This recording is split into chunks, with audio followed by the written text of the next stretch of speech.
Former Maple Leafs head coach Mike Babcock is making headlines again after being called out by former player and current TV analyst, as well as the host of the Spittin Chiclets podcast, Bissonnette, for more antics with his new team, the Columbus Blue Jackets.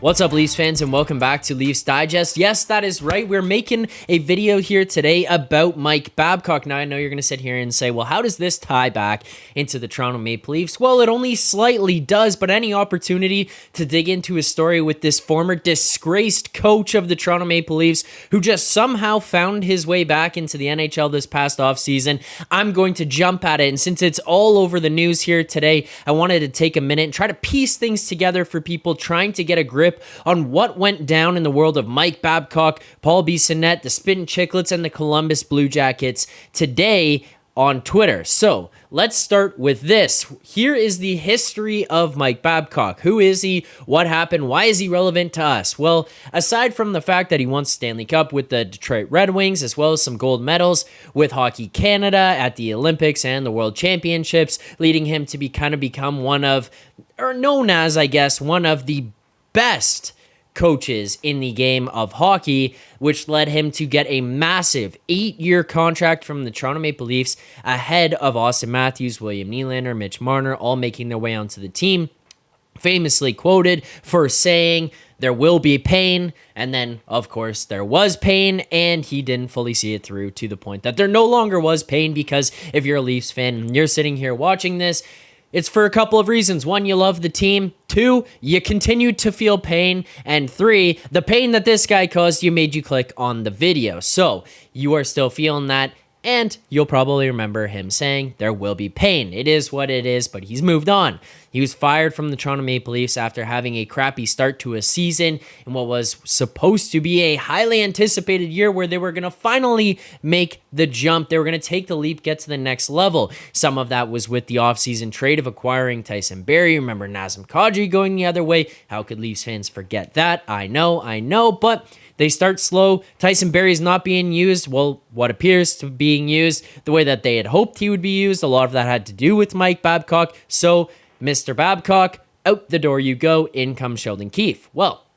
Mike Babcock basically got to a point where he kind of became exiled by the NHL, and it was why either players currently playing, former players, former people who had worked with him, for him, whatever it was, all these stories started coming out about Mike Babcock. The first one that came out had to do with, yes, you guessed it, the Toronto Maple Leafs and Mitch Marner. And if you're not familiar with that story, the gist of it is that Mike Babcock had Mitch Marner come into his office, write down a list of players who were the hardest working down to the least hardworking players on the team. No, not around the NHL. Yes, on the team that Mitch Marner was playing for. Babcock then went out and read the list to the team, called the players out, and by the way, he told them, Mitch wrote this list. That is a complete and utter scumbag act by a coach / adult figure in a room full of young rookie players trying to figure out A, how to become men, and B, how to become pros. What kind of example or way to lead do you think that is? That is one of the stupidest things I could have ever heard. Regardless of whether you think maybe it teaches the right lesson or whatever it is, to do that to a rookie player is just stupid. It makes no sense. Why is the guy going to trust you at all moving forward? Just think about that component of it, if nothing else. Why would this kid trust you moving forward? Give me this list. I'm going to go and tell all of your peers who you are trying to impress because you are the rookie that you wrote this list and said that they don't work hard. That's dumb. It could not get dumber than that. And then it did. You hear stories from Mike Commodore, former players who played for him, or just new people who played for him. Mike Commodore, obviously the most outspoken player against Mike Babcock. Hates his guts. There's no way around it. Mike Commodore hates Mike Babcock's guts. One of the biggest reasons that you hear him say outwardly he's most outspoken about, which is one of the most scumbag moves I've also heard since then. Mike Modano, if you pull up his elite prospects, you pull up his hockey DB, you know how many games Mike Modano played in the NHL? 1,000 1,499. Yes, 1,499. One game short of 1,500. I will say that again. One game short of 1,500. You know who did that? That would be Mike Babcock. Because Mike Babcock would scratch Mike Modano and not let him get to 1,500 career games played. Do you know how much of a scumbag you have to be to do that? To not let a veteran player get to 1,500? This is also the same guy who scratched Jason Spezza in his debut with the Toronto Maple Leafs because we're trying to win the game. Yeah, we get it, buddy. It's an 82-game season. Jason Spezza plays 7 minutes a night at the most.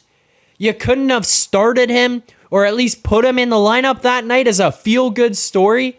The Toronto kid who comes home and plays for his hometown team, which he clearly had an affinity for. You couldn't have gave him that. His family in the stands. You couldn't have given them that. This guy is a Class A scumbag human being in the way that he conducts himself and coaches hockey teams. It is brutal from the stories that you hear about him, at least. Then, also, by the way, not in a direct indictment of him, his coaching, or him as a person, but one of his former assistant coaches, Bill Peters, is then exiled from the NHL himself for physically abusing, emotionally abusing, and being a racist towards players on his team. All of this coming out from Babcock and his coaching tree. Just a real solid look, Mr. Mikey Babs. Real solid look. So, Babcock then gets sent away from the NHL, banished effectively, and just goes and coaches at a Canadian university. Now, why some Canadian university would sit there and say, hey, we'll take this guy on to coach our kids that are in here, essentially trying to, even some of them, still make it out and play pro hockey. I got no idea, especially with the stories floating around there about him, but they did. So he goes on, coaches at a Canadian university. Now, here is where things get interesting. Mike Babcock's 8-year contract finally expires with the Toronto Maple Leafs, which means he is essentially out there for anybody to sign. So, what do you think happens? Well, the Columbus Blue Jackets sign Mike Babcock. He is the new head coach for the Columbus Blue Jackets going into this season. I'm sure Johnny Gaudreau and Kent Johnson and Patrick Laine are running around going, oh, yippee, we can't wait to play for this guy. I'm sure they're so ecstatic to have him as their head coach, but if that wasn't enough, you go and say, oh, this guy, he apologized for the things he did. He apologized for the way things were handled in Toronto, blah, blah, blah. Maybe he's a changed man. He's reformed. Things are different. And then today happens. So let's get into that. What happened today? Why is Mike Babcock in the news? Why is Spittin Chiclets in the news? Well, Paul Bissonnette, host of Spittin Chiclets, as well as one of the panelists on the NHL on TNT, calls out Mike Babcock. A clip comes out this morning saying this from the Spittin Chiclets account. Mike Babcock has allegedly been asking various Blue Jackets to see their phones and then airplaying their photos on his office TV. This was also accompanied by a video. I'm not going to play it here. Do not have permission from Spittin Chiclets to play that. If you do want to see it, you can head over to their Twitter. I'm sure you can find it on probably any social media at this point in time, but it is there, so you can find that where they talk about this story. But effectively, what happened is he's had Boone Jenner come into his office, show him his phone, and then started showing these photos onto his TV and was looking through players' photos and on their phones to see what they had in their camera roll and to find out what kind of men they are and what kind of people they are. Just weird, ultimately. I don't really know but the validity of this stuff at this point in time. When I see this, it just comes across as this guy is weird. What the hell is he up to again? So it goes from there. Biz says that. And then the Columbus Blue Jackets respond with this statement from Mike Babcock and Boone Jenner. Start with this. Mike Babcock says, while meeting with our players and staff, I asked them to share, off their phones, family pictures as part of the process of getting to know them better. There was absolutely nothing more to it than that. The way that this was portrayed on the Spittin Chiclets podcast was a gross misrepresentation of those meetings and extremely offensive. These meetings have been important, very important and beneficial, not only for me, but for our players and staff as well. And to have them depicted like this is irresponsible and completely inaccurate. Then Boone Jenner, included in this statement, says, while meeting with Babs, he asked me about my family and where I'm from, my upcoming wedding, and hockey-related stuff. He then asked if I had pictures of my family, and I was happy to share some with him. He showed me pictures of his family. I thought it was a great first meeting and good way for us to start to build a relationship. To have this blown out of proportion is truly disappointing. So, Columbus responds with that. Now, here's what I'll say as far as the Boone Jenner. He is the captain of the team. This is a brand new head coach. In terms of a public statement, this could be a show of support. He could be telling 100% the truth. Fair enough. That could be the encounter that he had with Mike Babcock. I don't know. I wasn't in the room. I do not know. But I will say that no matter what, he could be behind closed doors right now, telling Biz, telling Ryan Whitney from Spittin Chiclets. He could be telling other insiders. He could be telling the owners of the team, the GM of the team. That's not really what happened. I just felt the need to get that statement out. The PR team approached me, right? This could be the case, but it also could be the 100% the truth. As far as the Mike Babcock thing goes, with him saying this and Columbus releasing this statement, it is what it is. It's a pretty PR patented statement that comes out from him there. Not too much that I can really put into it. Here's what I'll say on behalf of the Spittin Chiclets, though. I've listened, watched, whatever for a while. I know that the Spittin Chiclets guys are prone to putting out rumors. That being said, when they do so, I would say pretty much 100% of the time, they put a disclaimer of, we are making a rumor. Or we are taking something small and making it big. A mountain out of a molehill, essentially. Heard this tiny thing, but we're blowing it up out of proportion. They've done some of that. This was not one of those moments. They said this with conviction. They said this with strong support from people that they refuse to name, which kind of leads you to the belief of like, hey, they're not going to name these people because they don't want them to get in trouble, but they are very strongly convinced that this is something going on with Mike Babcock. And they didn't really lean towards any type of rumor at all. Now, the statement gets released by Columbus, and I kind of sat here and said, okay, well, how is Biz going to respond? How is Spittin Chiclets going to respond? Well, they doubled down. Biz responds to it and says, tell Babs to knock off the BS. Enough with putting guys on the spot in the coach's room, asking them to link their phones up to airplane mode and grilling them. I've had tons of players confirm it. Smarten the F up, Babs. Shove your statement up his ass. So, I've had tons of players confirm it. Smarten the F up. Shove your statement up his ass. That doesn't really seem like the type of guy who's kind of saying, oh, well, maybe I got some wrong info.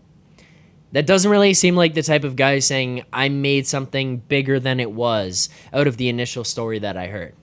This is a pretty convincing statement from someone who came out and said something pretty controversial and pretty big in the NHL world at a time where there is no media news. He backed it up, said, I have support, so what are you coming at me for? And then, if that wasn't big enough, he comes out and says this in response to beat reporters. Columbus beat reporters tweeted out, spoke to two CBJ officials. One says this thing is being looked into. The other says total BS. We'll clarify soon. Waiting on the clarification and or statement from the team. And Biz says the texts are coming in like crazy this morning, with a quote from a iPhone iMessage that says, that story about iPhones and Babcock is 100% true. Apparently he did it in Toronto and did it to guys in Columbus. Artie says he wants to know what guys have been up to this summer. LOL. Love you guys exposing that guy. Ha ha. more players having texts like this go to former players and current media people to put this out there. Spittin Chiclets, Biz, Ryan Whitney maintained the privacy of all the people who told them this information, never leaked out there. Obviously, putting Boone Jenner's name attached to one of the stories is probably not the ideal for Boone Jenner, but outside of that, their sources have remained anonymous. They've remained hidden. They've remained protected. They've backed up every claim that they made and doubled down on a lot of them with claims from other players. You have all these previous stories about garbage, scumbag stuff that Mike Babcock has done with previous teams, going into locker rooms, calling guys out, making a mockery of situations, and making guys feel absolutely horrible about themselves. And then this happens, and you're getting more player support to bring this up. Look, the verdict is out for people to judge your opinions, make your opinions on this. I'm interested to hear what you guys think, so you can let me know in the comments below. While you're at it, make sure to like, subscribe, and turn on notifications here on the Leafs Digest channel. This is the best place to get any hockey information, especially Leafs information. You want to come here to Leafs Digest, so make sure to check that out. Subscribe, turn on notifications. You don't want to miss any of our content for any hockey news, any hockey information. Let me know in the comments below, because the honest truth is, hot take or not, I think he did it. I think he's a scumbag. I believe the Spittin Chiclets guys. I believe the story. I believe the other players who have played for him. He sounds like a complete POS. I'm sick of him. I'm sick of his time. I don't think he should have gotten an opportunity to come back in the NHL. And truthfully, I kind of hope that this just tarnishes his entire reputation. He's got to be fired from Columbus, and he never even coaches a game there, because I don't want Columbus to be good, but my God, I don't really want to see miserable Johnny Gaudreau and Patrick Laine yet again going into another season. So give them some life, give them some happiness, and get this scumbag out of the NHL. I've had enough of it. Let me know in the comments below your thoughts. Did he do it? Is this accurate? I want to hear it all. Should he remain in the NHL? Look forward to reading your comments. Leafs fans, thank God we got rid of this guy. As mad as we might be about Sheldon Keefe and extensions and whatever, at least Mike Babcock is not our coach. But I look forward to seeing you guys all real soon. Like, comment, subscribe, all that kind of stuff right here on Leafs Digest. Keep believing.